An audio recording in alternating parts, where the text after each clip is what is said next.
안녕하십니까. 혈치과 원장 박정철입니다. Greetings, I'm Dr. Park Chong-chul of Hyo Dental Clinic. Today I'm going to talk about ultra-wide implant and short implants. First, let me talk about ultra-wide implants. What diameter implant is wide implant and ultra-wide implant? There's no specific standard for that. There's no specific diameter that is defined.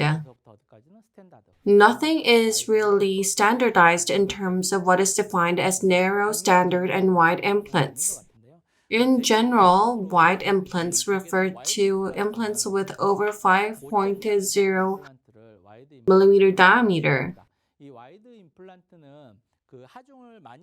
Wide implants are used for molars where a lot of load is concentrated.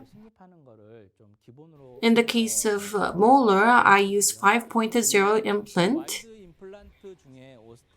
In osteo, 6.0 and 7.0 implant are referred to as ultra-wide implants. There are many discussions on the length and diameter of implant. In terms of stress and load, surface needs to be increased to get favorable results. This leads to whether you're going to increase the length or diameter. If you look at the graph, 3.0 by 10 millimeter implant, the surface of it, and 4.0 by 7 millimeter implant surface. The surface amount is almost the same. Increasing length by 3 millimeter and increasing diameter by 1 millimeter show the same amount of increase in terms of surface. So therefore, increasing diameter can lead to more significant increase of implant surface. If you look at the FE analysis, these are same diameter implants, but the length differs. If you look at how the stress is being applied, although the length is lengthened, it does not mean that the amount of stress distribution becomes more favorable. The stress applied to implant. The stress is distributed at about 5 to 6 millimeter of implant length. Therefore, by increasing the length significantly does not mean that it will have more favorable results in terms of stress distribution. In the case of same length implants, if you use wider implants, you can see at a glance that wider diameter is much more favorable in terms of stress distribution. If you look at the graph, in terms of stress distribution, the stress distribution works much better in the lower image. By increasing the diameter, you can get more favorable results in terms of stress distribution, and using wider diameter implant can be really good for withstanding such load. Looking at some indications for ultra-wide implants, the first is when primary stability is not really good. It's been about 3 months since the person went through extraction. If you look at CT, bone quality is not very good. I placed a 5.0 implant, but it did not become stable. I removed the 5.0 millimeter implant. I used a 6 by 8 millimeter implant so that it can be fixated using my hands. The stability was not good, so 2-stage surgery was done. After 4 months, you can see that healing occurred nicely, and this was how the case was closed. I use it for rescue purposes as well as for this patient. After 6 months since extraction, in placing implant, the bone quality was not good. After placing 5.0 by 8.5 millimeter implant, primary stability was somewhat okay. Progressive loading of provisional was done, but the patient complained that there was mobility of the implant. As shown, the implant fell off, it was removed, and immediately 6.0 by 10 millimeter implant was placed. If you look at ISQ value, primary stability was very good, and 3 months after, final prosthesis was delivered, and the case was closed. After removing implant for rescue purposes, ultra-wide implants can be utilized. In this case, implant was fractured, and as shown, when screw was tightened, the prosthesis was detached, and a different dental clinic requested me to remove the implant. The patient lived in the US and had to leave immediately in order to remove an implant thoroughly and to place it again. I used a trapline burr to remove the implant.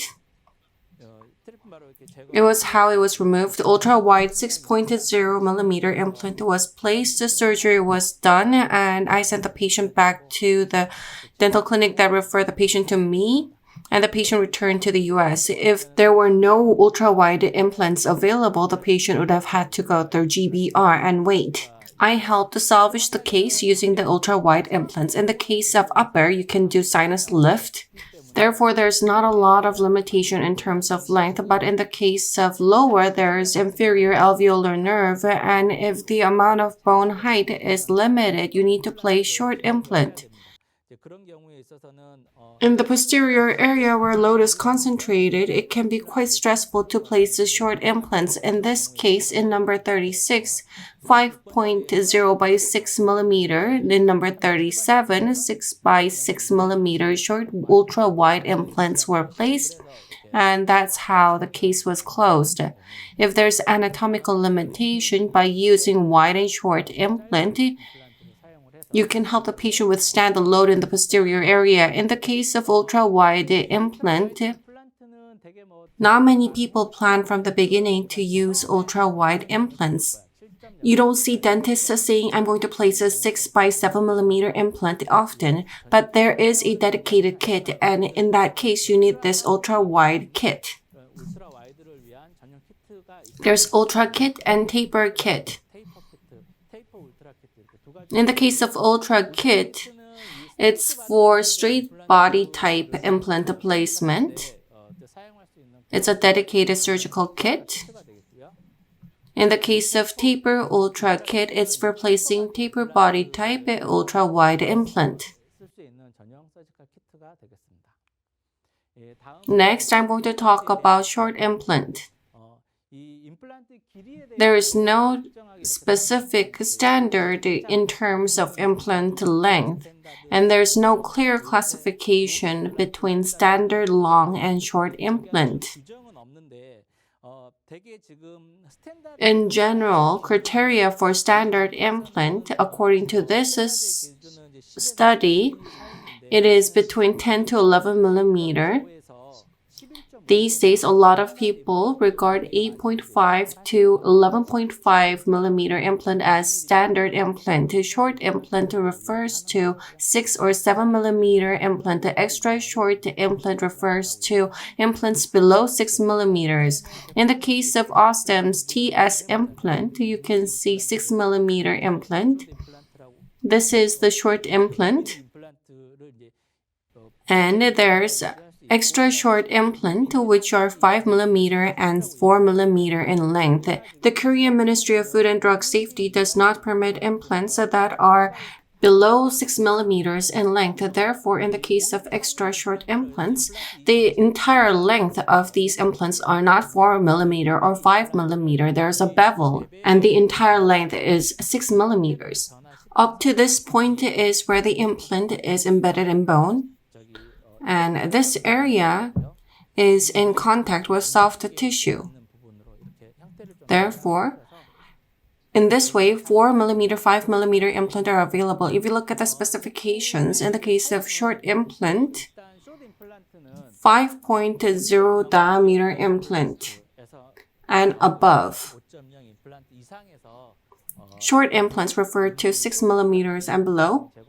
In the case of 6 mm implant, the surface and design, SA and CA surface, like general implants, are provided in the case of extra short implant, as mentioned, because it has bevel.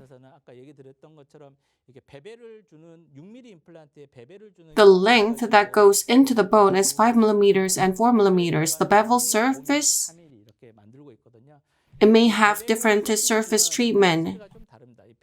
The bevel area is etched and the surface roughness is reduced. Because it is in contact with soft tissue, in order to prevent plaque more easily, etching is done only. In the case of thread that goes into the bone, it has SA surface and has higher surface roughness, like general implants. If you look at extra short implants, as mentioned, only 4 millimeter go into the bone, and in the case of beveled surface, it is in contact with soft tissue. This is the same with 5 millimeter implant. The amount that goes into the bone is 5 millimeter, and the beveled surface is in contact with soft tissue. The entire length is 6 millimeter, but with changed form, you can use these extra short implants. In order to utilize short implants in surgery, there's a dedicated kit called 485 kit. The kit allows for safe implant placement of implants ranging from 4 millimeters to 8.5 millimeters. The kit is largely divided into 3: drilling tool, implant placement tool, and upper part connection tool.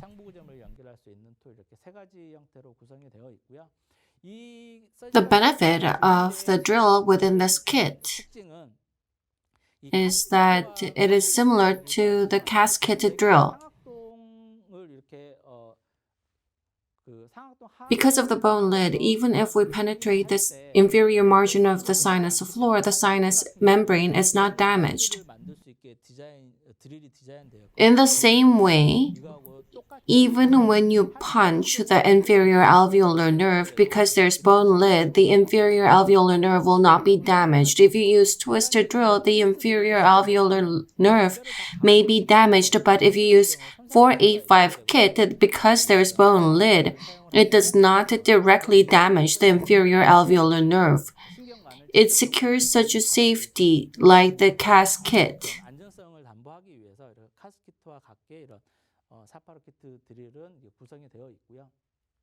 In the case of 1-2 taper kit drill, if I am to drill 6 millimeter, because of Y dimension 1 millimeter and 1 millimeter of this room here, 2 millimeters more is drilled, so 8 millimeter. In the case of 485 kit, there's no Y dimension.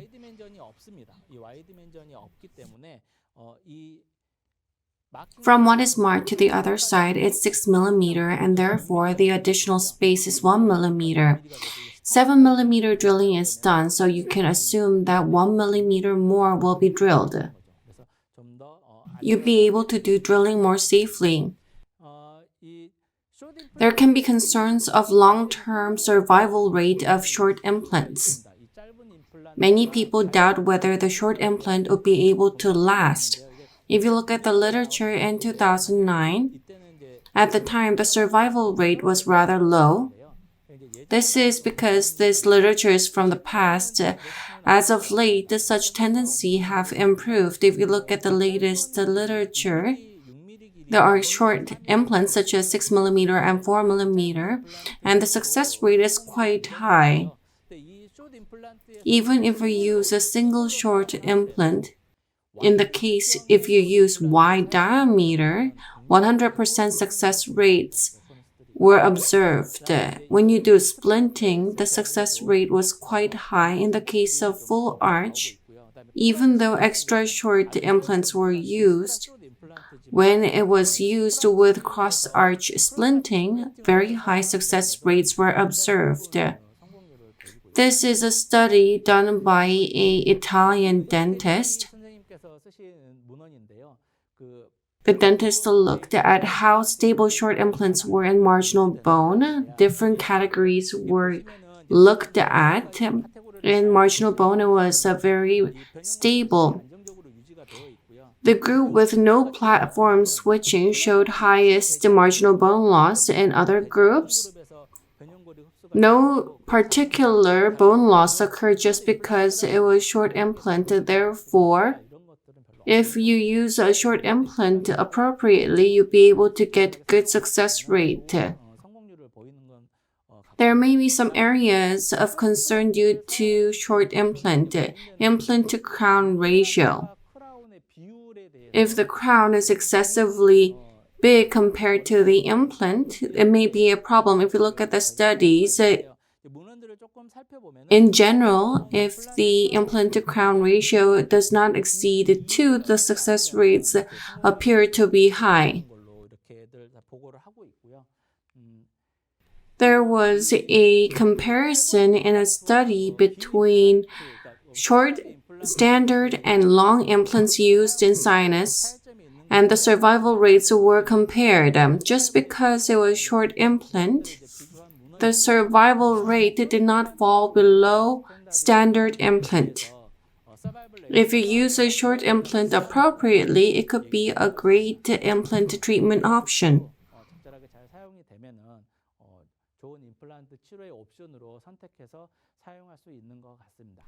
Let me summarize my lecture. Today, I wanted to project my opinion on short implants and wide implants.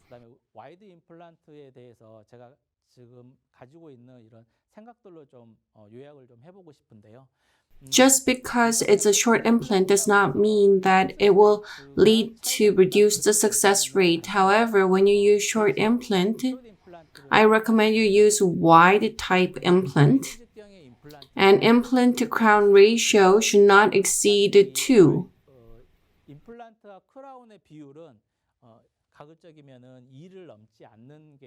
The ratio is important, but more than that, the crown height is very important. Depending on literature, it may be 17 millimeter or 18 millimeter, but the crown height should be less than 18 millimeter. In a situation where there is a hard tissue and soft tissue resorption, the crown height becomes elongated, but these should be addressed so that the crown height does not become excessive. In terms of patient managing the implant and soft tissue aesthetics, it becomes more favorable. Therefore, you need to make sure that the crown height does not become excessive. Also, due to anatomical limitations such as the inferior alveolar nerve and sinus, there may be risks associated with drilling. In those cases, you need to use CAS kit or 4A5 kit. In doing guided surgery, you can do very safe drilling and implant treatment can be provided in a safe manner. And if you use the dedicated kits, you'll be able to increase patient satisfaction. As for loading period, you need to measure the ISQ value to determine when to do loading. Rather than providing final prosthesis, I prefer providing provisional and doing progressive loading. I do not think immediate loading should not be done, but if possible, unless when it is absolutely necessary, I try to avoid immediate loading. I've talked about my opinion on ultra-wide implant and short implants.